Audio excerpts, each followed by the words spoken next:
Ahojte, takže moje meno je Michal.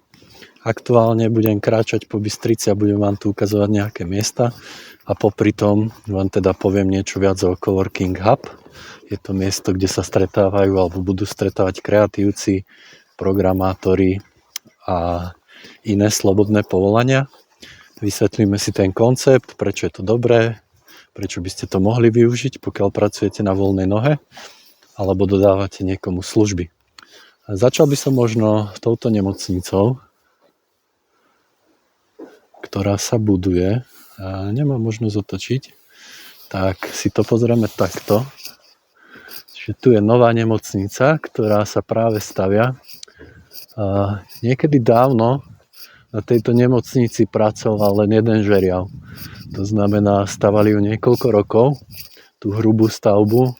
Aj tie technológie boli nejaké iné. Teraz si môžete pozrieť, že je tu v podstate, budete vidieť asi 6 žeriavov, ale celkovo ich je tu myslím 8. A projekt tejto nemocnice myslím, že počíta s tým, že v priebehu tohto roka 2026, začali to niekedy 2025, už bude dokončená. Čiže tá úspora času na výstavbu nemocnice oproti starej, starú môžete vidieť tam, tieto dve budovy, tie dvojičky vedľa seba, tak úspora toho času je markantná. To znamená, ak sa stavala stará nemocnica, napríklad poviem 5 rokov alebo 10 rokov, táto nová hrubá stavba bude cca za rok. Takže to je k nemocnici. A čo by som k tomu povedal, že tým, že teda viacero tých žeriavov alebo viacero technológie je nasadených hneď na jednom mieste naraz, tak aj ten výsledok bude urýchlený. To znamená, nemusí sa tak dlho čakať, je tam úspora aj finančná, aj časová, a teda tie kapacity je možné lepšie využiť.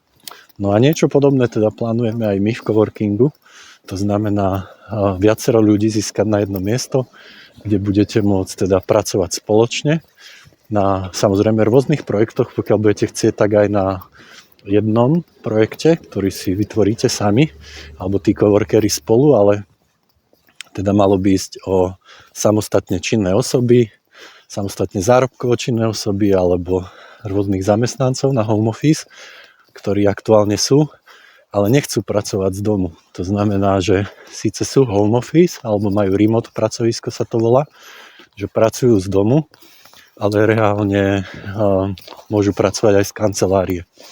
No a teraz, že čo je to, prečo by tí ľudia alebo tí zamestnanci mali prísť do vzdialenej kancelárie? Čo sú tie benefity a prečo by taký zamestnanec mal prísť do coworkingu a nepracovať niekde u nás, alebo teda doma?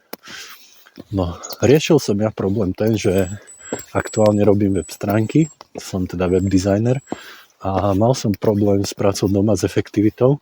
To znamená, že to sústredenie doma nebolo také, aké by mohlo byť, a preto som sa teda rozhodol, že budem hľadať nejaký vzdialený priestor alebo nejakú kanceláriu, ktorú si prenajmem sám. To bol môj pôvodný zámer. Ten zámer dospel až k tomu, že som mal možnosť nejaké priestory si prenajať, ale väčšinou bol problém ten, že ten priestor bol príliš veľký napríklad, alebo príliš drahý a podobne. A ja ako sám freelancer, keď som si to mal zaplatiť, plus tam chceli nejaké kaucie a podobne, rôzne tie podmienky prenajmov, tak som zistil, že je to pre mňa príliš drahé alebo nevýhodné. A tak mi prišiel nápad, že vytvorím takúto vzdialenú kanceláriu. Samozrejme nejde o nový koncept, takéto kancelárie už existujú, väčšinou ich využívajú programátori alebo nejakí kreatívci, grafici a podobne. Takže tieto priestory už sú. V Banskej Bystrici napríklad funguje takýto coworking, volá sa Coworking Hub. Tento vzniká, ale volá sa 365 Lab, čiže takýto názov majú. Za týmto projektom stojí Evka Ščepková a jej tím. Pozdravujem. A je to veľmi úspešný koncept v Banskej Bystrici. hovoríme o vzdialenom priestore cca pre 10 ľudí a v tomto priestore sa nachádzajú takisto programátori a rôzne slobodné profesie. Je plne obsadený, to znamená, aktuálne je tam k dispozícii 10 miest a všetky tieto miesta sú plne obsadené. Ja som sa tam nedostal, aj keď už som mal nejaké ponuky a tak mi prišlo tak dobre, že mohol by vzniknúť nejaký ďalší priestor. Tak som sa dostal na takú cestu, kde som už pred nejakými rokmi som videl priestor v Banskej Bystrici, ktorý vám aj dneska ukážem. Tento priestor som chcel možno využiť na takúto vzdialenú kanceláriu, dokonca pre moju firmu alebo pre tú činnosť, ktorú robím. A keďže ju robím sám, tak nemám zamestnancov a priestor o veľkosti cca 85 m2 mi bolo veľa, aby som využíval teda sám. A tak ten coworking bol ako dobrá voľba. To znamená, že viacerí ľudia zdieľajú priestor, platia časť tých nákladov, ktoré tam sú. O nákladoch si povieme ďalej, že čo všetko spada do tých nákladov, aj čo sú benefity toho priestoru. Ale teda by som pokračoval.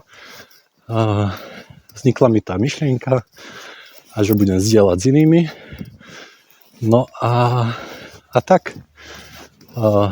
Aké coworkingové priestory ešte v Bystrici teda existujú, alebo existovali? Okrem 365 Lab sa v Banskej Bystrici ešte nachádzal jeden coworking v Sasovej, alebo teda je to také Business Innovation Center, je to podnikateľské inovačné centrum. Neviem, či tá organizácia je aj nejakým spôsobom podporovaná štátom alebo mestom alebo z európskych peňazí, ale má taký medzinárodný názov a podpon, čiže Business Innovation Center. Takisto ponúkajú coworking, dneska som si tam volal, majú teda 4 voľné miesta, alebo teda 4 miesta, jedno je obsadené, čiže 3 voľné miesta. A ak chcete vedieť cenu, tak myslím, že na stránke je uvedené okolo 102 eur. Čiže v tomto coworkingu, kde máte k dispozícii svoje miesto v Sasovej, máte možnosť si prenajať takéto miesto a ísť pracovať. To znamená, ak ste programátor a podobne, toto je prvá možnosť. Druhá možnosť je 365 Lab, to čo som spomínal. Tento coworking sa nachádza, myslím, že je to zo Strieborného námestia, ako idete na námestie, ale nie je tá ulica, myslím, že Horná Strieborná, ale nad ňou ulica. Neviem presne teda adresu, môžete si pozrieť na internete 365 Lab, tak to je ten coworking druhý. Tam je cena, myslím, že 135 eur momentálne, čiže je to niečo vyššie ako v Sasovej. A v tomto coworkingu je taká dobrá komunita ľudí. Viete tam si dať aj kávu, lebo je tam aj kaviareň. Takisto je tam nejaká spoločná miestnosť, je tam aj zasadačka a také bežné služby ako v coworkingu bývajú. No, len je plný. Takže môjim cieľom je, aby teda sme naplnili nový priestor v Bystrici, lebo myslím, že je tu dostatočne veľa šikovných ľudí. Aktuálne ideme okolo gymnázia a Tajovského, predtým sme išli okolo internátov na UMB, čiže sú tu rôzne školy, vzdelávacie inštitúcie, sú tu určite profesionáli, alebo teda ľudia, ktorí pracujú na voľnej nohe, to znamená dodávajú rôzne služby pre firmy alebo pre jednotlivcov. No a ja vás chcem teda pozvať byť účastný na projekte Coworking Hub, čiže píše sa to HUBB Hub a